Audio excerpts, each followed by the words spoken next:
This is the Louie Tee Network. In the lab room. 10 minutes or less. New England Patriots. Welcome, you are in the lab room. I'm your host, Lou. Thank you for joining me here on this program, 10 minutes or less, New England Patriots. Beam me up. Let's go. New England Patriots season rewind. So, you look at this Patriots team, and I am not going to sit here and act as if I thought this Patriots team was going to be as good as they were in 2013. I looked at the roster. I looked at them being void of elite stuff at a lot of positions, and I said, this Patriots team, this could be the year. Dolphins went out and spent a lot of money. The Bills aren't afraid of them. I thought the Jets were going to be one of the worst teams in the league, so I wasn't really thinking the Jets would be in their way. But I said, there's some teams in their division, especially Miami, that could try to challenge the throne. Because we know this Patriots team, they run the AFC East. So I was like, hey, this could be the year. You know, no targets out wide. Hernandez situation has really got them a little flustered. You got Gronk on the shelf for a while. What are they going to do as far as who's Brady going to throw the football to? No Wes Welker. This team's in trouble. And they barely eke by the Bills in week 1. They barely get by the Jets in week 2. And I'm thinking, yeah, these guys aren't that good. And then they beat up the Tampa Bay Buccaneers. And then this was the one that kind of sold it for me and really reinforced that they're still the Patriots. You never go against Brady and Belichick. As long as they're a team, they're in the fight. And they got a shot. They went to Atlanta on a Sunday night, and I said, no way. This is where all these lucky wins stop, right here for the Patriots. No way they go into Atlanta and beat Matt Ryan in the Georgia Dome. And they went into Atlanta and beat Matt Ryan in the Georgia Dome. And pretty convincingly at that. LeGarrette Blount had a big game. They win. And they end up being 7-2 going into their bye. And I said, wow, the Patriots have done it again. They did it again. Somehow, without the talent that you think is necessary for this team to be a 12-4 or 13-3 team and win and cruise to an easy divisional win, you think that that stuff is necessary, that they need to have some elite stuff at tight end, that Brady needs to have some targets that he can rely on. But once again, without the stuff that you deem necessary, a dominant defense, they did it again. They come off the bye, and they lose a controversial game to the Carolina Panthers on Monday Night Football. And that drops them to 7-3. But right after that, they have 3 come-from-behind or close call victories in 3 consecutive weeks. That huge come-from-behind win against Denver. They followed that up with a close one at Houston. And then they had the improbable come-from-behind win against Cleveland. And they finish up the season winning 5 out of their final 6. To get them to 12-4. So they did it again. It's hard for me to fathom how they continue to do this, but they did it again. And along the way, they found some hidden gems. So you get to the postseason, and they get past the Indianapolis Colts as they find their way to the AFC Championship game once again. And this is where it had to stop. They couldn't get to the Super Bowl again. It wasn't allowed. They weren't good enough as a football team to get to the Super Bowl again. They just weren't supposed to go. They ran into Denver, and they ran into a buzzsaw, and the Denver Broncos essentially cut them in half, and that's where their season ended. But for the amount of talent that they had, for them to get to the AFC Championship game is mind-boggling. And it just speaks wonders and volumes as to how good Brady and Belichick really are. So now you fast forward to the 2014 offseason, and you look at the free agents that the Patriots have. LeGarrette Blount, Austin Collie, Julian Edelman, Michael Hoomanawanui, Matthew Mulligan, Will Sevitek, Ryan Wendell, Andre Carter, Dane Fletcher, Brandon Spikes, and Aqib Talib. So you look at that list, and for me, the Patriots don't have a lot of money to spend. They're pretty tight up against the cap. Now, this elevated ceiling is going to give them some much needed breathing space.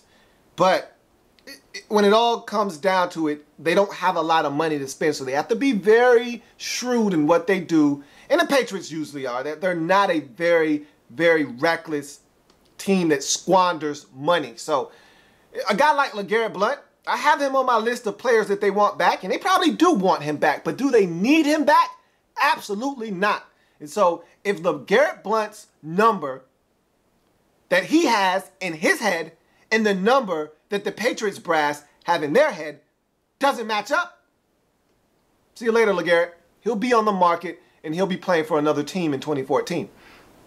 You look at another guy that I have on this list as someone that the Patriots would love to have back.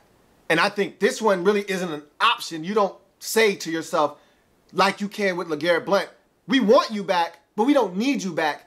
You need this guy back. Of course, I'm talking about your little slot guy, Julian Edelman. He does way too much for this team for him to just be let go, for him to just walk around and test free agency, because there are a lot of teams that would love to get their hands on Julian Edelman. He was by far your most productive receiver a season ago, and he's Brady's security blanket. When all else fails, he looks for Julian Edelman, and Edelman comes up big for him 9 times out of 10. And this guy is huge in the returns game for you as well as a punt returner. He does it all for this Patriots football team. There is no way 2 years in a row you can let your slot guy go. There's just not a way that this can happen. He has to be back. The Patriots can't be frugal here. They have to pay Julian Edelman and bring him back. He means too much to this football team. But in some strange twist of events, the Patriots will blow this thing, be arrogant and cocky, and do it the Patriot way, not pay him, and he'll end up on another football team. Let's hope that that doesn't happen, because they're starting to set a precedence in that locker room that guys don't get paid by the Patriots.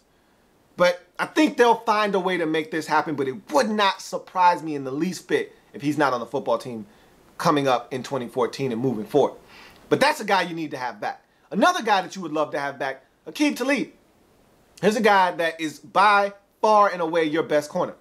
But with the little bit of cap space that you have and having a few holes on this roster, I just don't know if you have the luxury of trying to go out and sign a guy like Aqib Talib to a long-term deal. Now, you could franchise him, but that is the dumbest thing you could possibly do, is franchise a cornerback. The number is way too high, and that would just take up all of your cap space. So that's not even in the realm of possibility if you are the New England Patriots. Either you work out a long-term deal with this guy or you let him walk away. And I think the latter is going to happen. I don't think he's going to be back, but that's a guy you would definitely like to have back on your football team. Another guy that I think you would like to have back, but after the way his season ended, I don't expect him to be back. That's Brandon Spikes. That mysterious whole injury reserve thing at the end of the season where he didn't play in the postseason. I think that was a tall tale sign that guy isn't coming back in 2014. So I think Brandon Spikes is going to be allowed to hit the market, and I don't think he's going to be back as a New England Patriot. I just think that whole thing ending the way that it did kind of rubbed everybody involved the wrong way, especially Brandon Spikes and his people. I think they want to test free agency. I think the Patriots are going to allow them to test free agency, and he'll probably end up elsewhere. But those are the players I think you want back if you're the Patriots. Maybe you do, maybe you don't. There's only one player on that list that I just named that you have to have back, and that's Julian Edelman. Everybody else, you want them back, but if they're not back, you'll be okay. Yeah, you might really miss Aqib Talib. He was the best thing you had smoking at the cornerback position. But, hey, you can do other things. It's not like Bill Belichick hasn't had to go without having some good defensive play before. He'll find a way around it. But you'd love to have him back. Let's go to team needs for this Patriots football team. And you look at their team needs, and I just talked about corner. That's definitely a team need. Even though you got a lot of young guys out there, Aqib Talib was the lead dog in that clubhouse. Without him, you need help at the cornerback position. You look at your, I don't want to say you need help in linebacker, but if Brandon Spikes departs, I think you got to fill that void at middle linebacker. And you also look at another position, defensive tackle. I like my beef up front fresh. You got a lot of old, rotten beef up front. And not to say that it isn't still productive beef, but Vince Wilfork, 11 years in, and Tommy Kelly, 11 years in, they're getting up there in age. Now, I know Joe Villano played pretty well for you last year, but you'd like to get another young guy. Some more fresh beef up front so that when these guys, when you start to push them out the door, you got some stuff waiting in the wings to come in and start for you. And so that's what I think the needs are for the New England Patriots, because a lot of their young guys got experience last year, especially at the receiver position.